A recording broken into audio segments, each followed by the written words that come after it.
Imaginez un instant qu'une seule entité contrôle plus de richesses que le produit intérieur brut de tous les pays du monde, à l'exception des États-Unis et de la Chine. Imaginez que cette entité ne soit ni un gouvernement, ni une banque centrale, ni même une nation souveraine.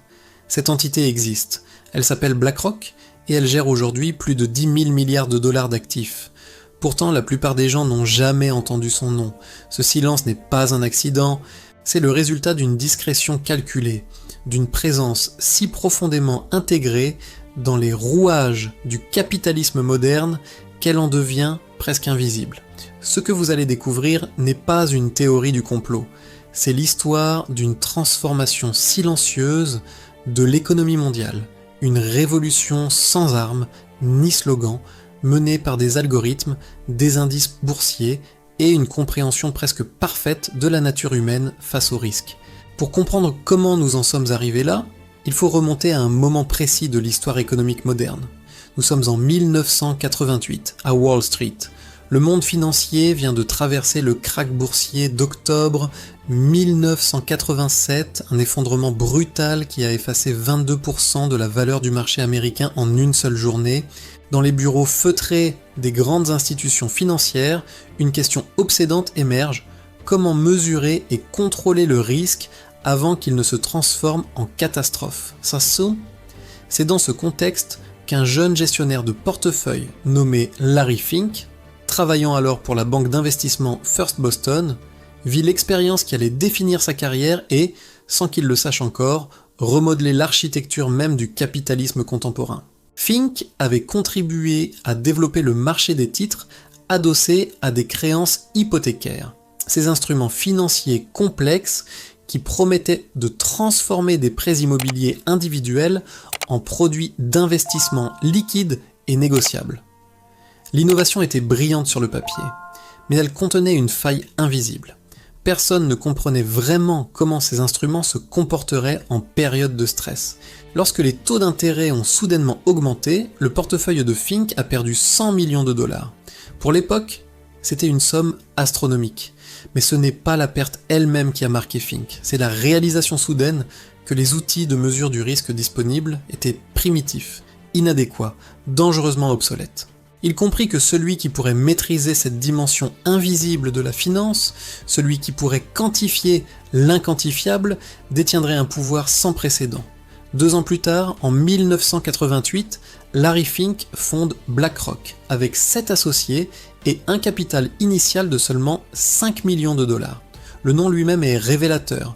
BlackRock, la pierre noire, symbole de solidité et de permanence dans un monde financier caractérisé par la volatilité et l'instabilité. Mais la véritable innovation de BlackRock ne résidait pas dans sa structure ou son capital.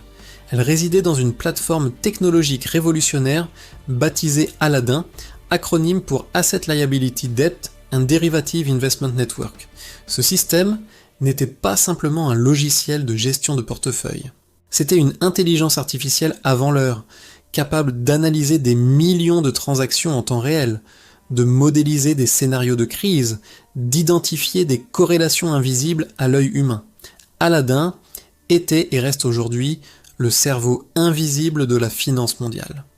Au début BlackRock ne gérait que des portefeuilles obligataires pour des clients institutionnels.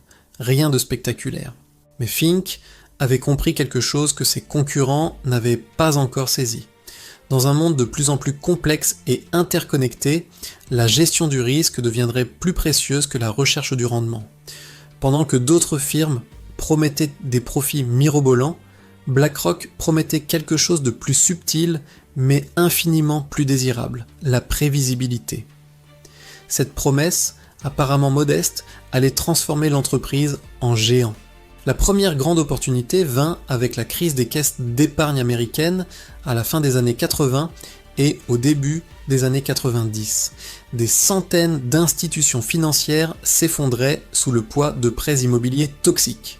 Le gouvernement américain se retrouvait avec des milliards de dollars d'actifs dévalorisés dont personne ne connaissait la valeur réelle. C'est BlackRock qui fut appelé à la rescousse. Grâce à Aladdin, l'entreprise pouvait analyser ses portefeuilles complexes, déterminer leur valeur résiduelle et les restructurer de manière profitable. Cette intervention marqua un tournant historique. Pour la première fois, une entreprise privée devenait le médecin d'urgence du système financier américain. Un précédent venait d'être établi et il ne serait jamais remis en question. Dans les années qui suivirent, BlackRock répéta ce schéma encore et encore. À chaque crise, l'entreprise était appelée à intervenir. Après l'effondrement de Long Term Capital Management, en 1998, BlackRock analysa les positions. Après les attentats du 11 septembre 2001, BlackRock évalua les dommages pour les assureurs. Après la crise financière de 2008, la plus grave depuis la Grande Dépression, c'est encore BlackRock qui fut choisi par la Réserve fédérale américaine pour gérer les actifs toxiques rachetés aux banques en faillite. L'entreprise devenait le partenaire indispensable des autorités publiques, le seul acteur possédant à la fois l'expertise technique et la capacité opérationnelle pour naviguer dans les décombres des effondrements financiers. Mais pendant que BlackRock consolidait sa réputation de gestionnaire de crise, une transformation bien plus profonde s'opérait en coulisses. L'entreprise avait découvert une mine d'or inattendue, les fonds indiciels. Dans les années 2000, BlackRock racheta iShares, la division de fonds négociée en bourse de Barclays pour 9 milliards de dollars. Cette acquisition, largement sous-estimée à l'époque, allait se révéler être l'une des manœuvres stratégiques les plus brillantes de l'histoire financière moderne. Les fonds indiciels reposent sur une idée simple. Plutôt que d'essayer de battre le marché en sélectionnant individuellement des actions, pourquoi ne pas simplement acheter l'ensemble du marché ? Cette approche passive présentait des avantages considérables, des frais de gestion minimaux, une transparence totale, une performance prévisible, alignée sur les indices boursiers. Pour les investisseurs ordinaires, c'était une révolution démocratique. Pour BlackRock, c'était bien plus. Ce que peu de gens réalisèrent immédiatement, c'est que les fonds indiciels créaient une concentration de pouvoir sans précédent. Lorsqu'un investisseur achète un fonds indiciel suivant le S&P 500, il confie son argent à BlackRock, mais c'est BlackRock qui détient techniquement les actions et qui exerce les droits de vote attachés à ces actions. Multipliez cela par des millions d'investisseurs et des milliers de milliards de dollars, et vous obtenez une situation extraordinaire. BlackRock devient l'un des principaux actionnaires de presque toutes les grandes entreprises américaines. Et pas seulement américaines, BlackRock détient des participations significatives dans des entreprises européennes, asiatiques, africaines. Elle est présente partout où le capitalisme s'exprime sous forme de marché financier. Aujourd'hui, BlackRock est le premier ou deuxième actionnaire de 90% des entreprises du S&P 500. Cela inclut Apple, Microsoft, Amazon, Google, Facebook, Tesla, ExxonMobil, JP Morgan Chase, Bank of America, Coca-Cola, McDonald's, Nike. La liste est vertigineuse, mais ce n'est pas tout. BlackRock détient également des parts importantes dans les concurrents directs de ces entreprises. Elle est actionnaire de Coca-Cola et de PepsiCo, de McDonald's et de Burger King, de Nike et d'Adidas, de Delta Airlines et d'American Airlines. Cette situation crée ce que les économistes appellent une propriété commune horizontale, un phénomène où le même acteur détient des intérêts dans des entreprises censées se livrer une concurrence féroce. Les implications de cette structure sont profondes et troublantes. Théoriquement, la concurrence capitaliste devrait pousser les entreprises à innover, à réduire leurs prix, à améliorer la qualité de leurs produits pour conquérir des parts de marché. Mais que se passe-t-il lorsque le principal actionnaire de deux concurrents est la même entité ? Quelle incitation reste-t-il à se livrer une guerre des prix qui réduirait la profitabilité des deux entreprises et donc la valeur des investissements de l'actionnaire commun ? Des études économiques récentes suggèrent que cette concentration de propriété pourrait être responsable d'une partie de la hausse des marges bénéficiaires et de la stagnation de la concurrence observée dans de nombreux secteurs au cours des 20 dernières années. Ce n'est pas un complot, c'est une conséquence logique et prévisible de la structure même de la finance moderne. Mais l'influence de BlackRock ne s'arrête pas aux assemblées générales d'actionnaires. Elle s'exerce de manière bien plus subtile et insidieuse à travers Aladdin. Aujourd'hui, cette plateforme ne sert plus seulement à gérer les actifs de BlackRock.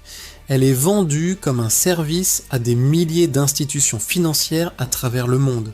Des fonds de pension, des compagnies d'assurance, des fonds souverains, des banques centrales utilisent Aladdin pour gérer leur portefeuille. On estime que la plateforme surveille plus de 20 et 1 000 milliards de dollars d'actifs, soit environ 10% de l'ensemble des actifs financiers mondiaux. Réfléchissez à cela un instant. Un seul système, contrôlé par une seule entreprise, analyse et influence les décisions d'investissement portant sur 1/10 de toute la richesse financière de la planète. Cette centralisation pose des questions vertigineuses. Que se passerait-il si Aladdin tombait en panne ? Que se passerait-il si un bug dans son code provoquait des décisions d'investissement erronées à grande échelle ? Que se passerait-il si le système était piraté ? Ces risques ne sont pas théoriques. Nous vivons à une époque où des algorithmes prennent des décisions en millisecondes, où des cascades de vente automatisées peuvent provoquer des cracks éclairs, où l'interconnexion des systèmes financiers transforme des problèmes locaux en crise mondiale. Et au cœur de ce réseau d'interconnexion se trouve Aladdin, le cerveau invisible qui ne dort jamais, qui observe tout, qui calcule sans cesse. Mais il y a plus troublant encore. BlackRock ne se contente pas de gérer de l'argent et de voter aux assemblées générales. L'entreprise joue désormais un rôle politique direct et assumé. Au cours des dernières années, Larry Fink a publié des lettres annuelles aux dirigeants d'entreprises dans lesquelles il expose sa vision de la responsabilité corporate. Il a exhorté les entreprises à prendre en compte les enjeux environnementaux, sociaux et de gouvernance, ce que l'on appelle les critères ESG. Il a demandé aux entreprises de publier des plans détaillés sur la manière dont elles comptent atteindre la neutralité carbone. Il a menacé de voter contre les conseils d'administration qui ne prendraient pas ces questions au sérieux. Pour certains, ces lettres représentent un capitalisme enfin conscient de ses responsabilités. Pour d'autres, elles illustrent une concentration de pouvoir inacceptable. Qui a élu Larry Fink pour dicter les priorités politiques et sociales des entreprises mondiales ? Cette question devient encore plus aiguë lorsqu'on examine les liens entre BlackRock et les gouvernements. Lors de la crise financière de 2008, BlackRock a été choisi par le Trésor américain et la Réserve fédérale pour gérer les programmes de sauvetage. Pendant la pandémie de Covid-19, lorsque les marchés financiers se sont effondrés en mars 2020, c'est encore BlackRock qui a été appelé pour gérer le programme d'achat d'obligations d'entreprise de la Réserve fédérale. L'entreprise privée devenait l'exécutant des politiques monétaires publiques. Certains analystes ont qualifié cette relation de porte tournante entre secteur public et secteur privé. Des dizaines d'anciens hauts fonctionnaires du Trésor américain et de la Réserve fédérale travaillent maintenant pour BlackRock. Inversement, des cadres de BlackRock ont occupé des postes clés dans plusieurs administrations américaines. Cette proximité avec le pouvoir politique s'observe également au niveau international. BlackRock conseille des gouvernements sur leur politique d'investissement. Elle gère une partie des réserves de change de plusieurs pays. Elle conseille l'Union européenne sur sa stratégie de finances durables. Elle est membre de forums économiques mondiaux où se décident les orientations de l'économie planétaire. Cette omniprésence soulève une question fondamentale. À quel moment une entreprise privée devient-elle si grande, si interconnectée, si indispensable qu'elle cesse d'être soumise aux règles normales du marché et devient elle-même une institution quasi publique ? Et si c'est le cas, ne devrait-elle pas être soumise aux mêmes exigences de transparence, de responsabilité démocratique et de contrôle public que les véritables institutions publiques ? Ce qui rend cette situation encore plus complexe, c'est que BlackRock opère dans une zone grise réglementaire. Contrairement aux banques traditionnelles, elle n'est pas soumise aux mêmes régulations strictes. Elle ne détient pas de dépôt de clients qu'elle pourrait perdre en cas de mauvaise gestion. Elle ne prête pas d'argent qui pourrait ne jamais être remboursé. En théorie, si les investissements de BlackRock perdent de la valeur, ce sont les clients de l'entreprise qui subissent les pertes, pas BlackRock elle-même. Cette structure la met à l'abri de la plupart des règles imposées aux institutions considérées comme systémiquement importantes. Pourtant, on peut se demander s'il existe une institution plus systémiquement importante que celle qui gère 10 000 milliards de dollars, qui conseille les banques centrales, qui détient des parts dans presque toutes les grandes entreprises mondiales et dont le système d'analyse des risques est utilisé par des milliers d'autres institutions financières. Pour comprendre la véritable nature de l'influence de BlackRock, il faut s'attarder sur un concept économique souvent négligé, la financiarisation.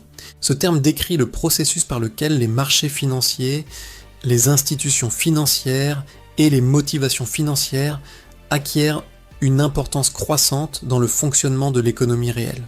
Pendant la majeure partie du XXe siècle, les marchés financiers servaient principalement à allouer le capital là où il était le plus productif. Les entreprises émettaient des actions pour financer leur expansion. Les investisseurs achetaient ces actions dans l'espoir de partager les profits en futur. Le système fonctionnait comme un mécanisme de transmission entre l'épargne et l'investissement productif. Mais quelque chose a changé au cours des dernières décennies. Les marchés financiers sont devenus une fin en soi plutôt qu'un moyen. Les entreprises ne se concentrent plus principalement sur la création de valeur à long terme pour leurs clients et leurs employés, mais sur la maximisation de la valeur actionnariale à court terme. Cette transformation s'est accompagnée de pratiques comme les rachats d'actions massifs, où les entreprises utilisent leurs profits, non pas pour investir dans la recherche, l'innovation ou les salaires, mais pour racheter leurs propres actions afin d'en faire monter le prix artificiellement. Entre 2010 et 2020, les entreprises du S&P 500 ont dépensé plus de 5 000 milliards de dollars en rachat d'actions. BlackRock, en tant que principal actionnaire de ces entreprises, bénéficie directement de cette stratégie. Cette financiarisation a des conséquences concrètes sur la vie quotidienne de milliards de personnes. Lorsqu'une entreprise se concentre sur la satisfaction de ses actionnaires plutôt que sur ses clients ou ses employés, elle peut réduire ses coûts en délocalisant la production, en précarisant l'emploi, en réduisant la qualité de ses produits. Elle peut augmenter ses prix sans améliorer son offre, simplement parce que ses concurrents ayant les mêmes actionnaires font de même. Elle peut éviter d'investir dans des projets de long terme qui ne généreront des profits que dans 10 ou 20 ans, préférant des stratégies de court terme qui maximisent les dividendes trimestriels. Ce n'est pas une critique morale des dirigeants d'entreprise ou de BlackRock. C'est l'observation d'une logique systémique où les incitations structurelles poussent vers des comportements collectivement sous-optimaux, mais individuellement rationnels. Il y a aussi la question du logement, devenue centrale dans de nombreuses économies développées. Ces dernières années, des fonds d'investissement, dont certains utilisent les services de BlackRock, ont massivement investi dans l'immobilier résidentiel. Ils achètent des maisons individuelles, des immeubles d'appartements, des résidences étudiantes, transformant ce qui était traditionnellement un bien de consommation et un investissement patrimonial pour les familles en actifs financiers liquides pour les investisseurs institutionnels. Dans certaines villes américaines, des fonds d'investissement possèdent maintenant des milliers de maisons qu'ils louent à des prix croissants. Cette transformation du logement en produit financier contribue à la crise d'accessibilité qui touche de plus en plus de métropoles mondiales. Encore une fois, ce n'est pas le résultat d'une intention malveillante, mais d'une logique économique implacable. Dans un monde où les rendements sont faibles et où les actifs traditionnels sont surévalués, l'immobilier résidentiel représente une opportunité d'investissement attractive. Le fait que cette stratégie rende l'accession à la propriété impossible pour des millions de jeunes adultes est, du point de vue du marché, un effet secondaire regrettable mais non pertinent. Ce qui nous amène à une réflexion plus profonde sur la nature même du capitalisme contemporain. Pendant longtemps, le capitalisme a été présenté comme un système décentralisé où des millions d'acteurs indépendants prennent des décisions basées sur leurs propres intérêts et où la main invisible du marché coordonne ces décisions pour produire un résultat efficace. Cette vision romantique du capitalisme n'a probablement jamais été entièrement exacte, mais elle contenait une part de vérité. Aujourd'hui, cette description semble de plus en plus éloignée de la réalité. Lorsqu'une poignée d'institutions, BlackRock, Vanguard et State Street en tête, contrôlent collectivement plus de 20% de toutes les actions américaines, lorsque ces mêmes institutions sont les principaux actionnaires des entreprises concurrentes dans presque tous les secteurs, lorsque leurs décisions d'investissement sont guidées par des algorithmes similaires analysant les mêmes données, peut-on encore parler de décentralisation et de concurrence ? Ou assistons-nous à l'émergence d'une forme de capitalisme centralisé où quelques entités privées exercent un pouvoir de coordination comparable à celui que les planificateurs centraux exerçaient dans les économies socialistes du XXe siècle. Cette comparaison peut sembler excessive, mais elle mérite d'être explorée. Dans les économies socialistes, l'État possédait les moyens de production et décidait de l'allocation des ressources. Le système était inefficace parce que les planificateurs centraux manquaient d'informations locales et d'incitations à optimiser. Dans le capitalisme financiarisé contemporain, les moyens de production restent formellement privés, mais la propriété est si dispersée et si concentrée entre les mains de quelques gestionnaires d'actifs que ces derniers exercent un pouvoir de facto comparable. Ils ne décident pas directement quoi produire, mais ils influencent profondément comment les entreprises sont gérées, quelles stratégies elles adoptent, comment elles traitent leurs employés, leurs clients et l'environnement.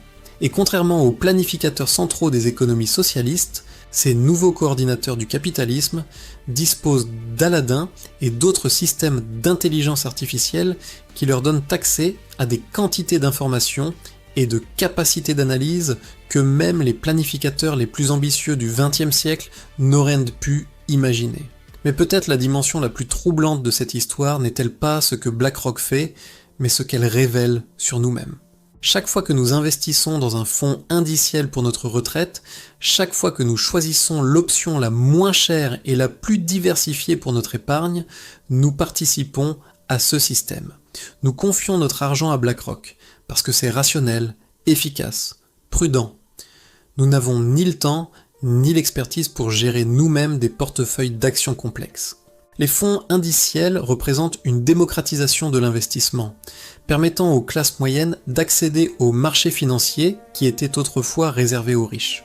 C'est incontestable. Mais en faisant ces choix individuellement rationnels, nous créons collectivement une structure de pouvoir que personne n'a consciemment voulu et que personne ne contrôle vraiment. C'est là que réside le paradoxe central du capitalisme contemporain. Nous vivons dans une époque de liberté individuelle sans précédent. Nous pouvons choisir parmi des milliers de produits financiers, investir dans des entreprises du monde entier d'un simple clic, déplacer notre argent instantanément. Pourtant, cette liberté de choix individuelle génère une concentration de pouvoir structurel qui limite notre liberté collective. Nous sommes tous libres, mais le système dans son ensemble ressemble de plus en plus à un mécanisme déterministe où les décisions importantes sont prises par des algorithmes optimisant des fonctions mathématiques déconnectées des réalités humaines. C'est comme si nous avions collectivement construit une machine extraordinairement sophistiquée, une machine qui fonctionne selon des règles que nous comprenons individuellement, mais dont le comportement global échappe à notre compréhension et encore plus à notre contrôle. L'histoire de BlackRock n'est pas celle d'une conspiration ou d'un plan machiavélique pour dominer le monde. C'est l'histoire bien plus inquiétante d'un système qui évolue selon sa propre logique interne, indifférent aux intentions humaines, guidé uniquement par l'impératif d'efficacité et d'optimisation. Larry Fink n'est pas un génie maléfique. C'est un homme intelligent qui a compris avant les autres comment le monde fonctionnerait et qui a construit une entreprise adaptée à ce monde. BlackRock n'a violé aucune loi. Elle a simplement joué selon les règles du jeu avec une compétence exceptionnelle. Le problème n'est pas BlackRock en soi, le problème est un système économique qui permet et même encourage une telle concentration de pouvoir sans mécanisme correspondant de responsabilité démocratique. Alors que faire ? Les solutions simples n'existent pas. On pourrait imaginer une réglementation plus stricte des gestionnaires d'actifs, des limites sur la taille qu'une institution financière peut atteindre, des restrictions sur la propriété commune horizontale, une séparation obligatoire entre gestion d'actifs et conseil au gouvernement. Mais chacune de ces mesures comporterait des coûts et des effets secondaires difficiles à prévoir. On pourrait aussi imaginer une nationalisation des plus grands gestionnaires d'actifs, les transformant en institutions publiques soumises au contrôle démocratique. Mais l'histoire du XXe siècle nous a montré les limites et les dangers de la gestion publique de pans entiers de l'économie. On pourrait enfin espérer que les technologies décentralisées, les crypto-monnaies et la finance distribuée créent des alternatives qui réduiraient le pouvoir des institutions centralisées. Mais jusqu'à présent, ces technologies ont surtout attiré la spéculation et reproduit à plus petite échelle les mêmes dynamiques de concentration de pouvoir qu'elles prétendaient en contester. La vérité est que nous ne savons pas comment résoudre ce problème parce que nous ne l'avons jamais affronté auparavant dans l'histoire humaine. Nous avons développé des mécanismes pour contrôler le pouvoir politique, la démocratie, la séparation des pouvoirs, les constitutions, les élections. Nous avons développé des mécanismes pour contrôler le pouvoir économique des entreprises individuelles, les lois antitrust, les régulations sectorielles, les protections des consommateurs. Mais nous n'avons pas encore inventé de mécanismes efficaces pour contrôler le pouvoir de coordination qui émerge lorsqu'une poignée d'institutions possède simultanément des parts significatives dans des milliers d'entreprises à travers tous les secteurs de l'économie. Ce pouvoir n'est pas celui d'un monopole classique qui contrôle un marché spécifique. C'est quelque chose de plus diffus, de plus systémique, de plus difficile à définir et donc à réguler. Ce qui devrait nous inquiéter n'est pas tant le pouvoir actuel de BlackRock que la trajectoire sur laquelle nous nous trouvons. Si les tendances actuelles se poursuivent, si les fonds indiciels continuent de croître, si la financiarisation de l'économie s'approfondit, si les algorithmes deviennent encore plus sophistiqués et encore plus centraux dans la prise de décision économique, où serons-nous dans 20 ou 30 ans ? Aurons-nous encore une économie de marché au sens traditionnel du terme, ou vivrons-nous dans une sorte de capitalisme algorithmique, où quelques plateformes d'intelligence artificielle, possédées par quelques institutions financières, coordonneront l'essentiel de l'activité économique mondiale ? Et si nous atteignions ce point, qui aura le pouvoir de modifier les paramètres de ces algorithmes ? Qui décidera quels objectifs ils doivent optimiser ? Ces questions ne sont plus de la science-fiction, elles décrivent une réalité qui émerge progressivement sous nos yeux. L'histoire de BlackRock nous enseigne quelque chose de fondamental sur la modernité. Nous avons une capacité extraordinaire à créer des systèmes complexes et puissants, mais une capacité bien plus limitée à comprendre et contrôler ces systèmes une fois qu'ils sont en place. Nous avons inventé les marchés financiers pour allouer efficacement le capital. Nous avons inventé les fonds d'investissement pour permettre aux individus ordinaires de participer à ces marchés. Nous avons inventé les algorithmes pour gérer la complexité croissante de ces fonds. À chaque étape, les intentions étaient bonnes et les bénéfices réels. Mais l'accumulation de ces innovations a produit quelque chose que personne n'avait prévu.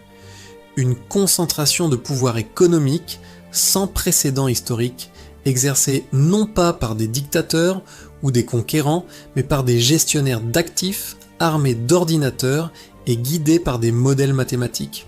La question qui reste en suspens est celle de savoir si nous pouvons collectivement reprendre le contrôle de ce système que nous avons créé ou si nous continuerons à dériver vers une forme de technocratie financière où les décisions les plus importantes concernant l'allocation des ressources, la structure de l'économie et la distribution de la richesse seront prises par des algorithmes au service d'une logique d'optimisation abstraite déconnectée des besoins et des aspirations des êtres humains réels.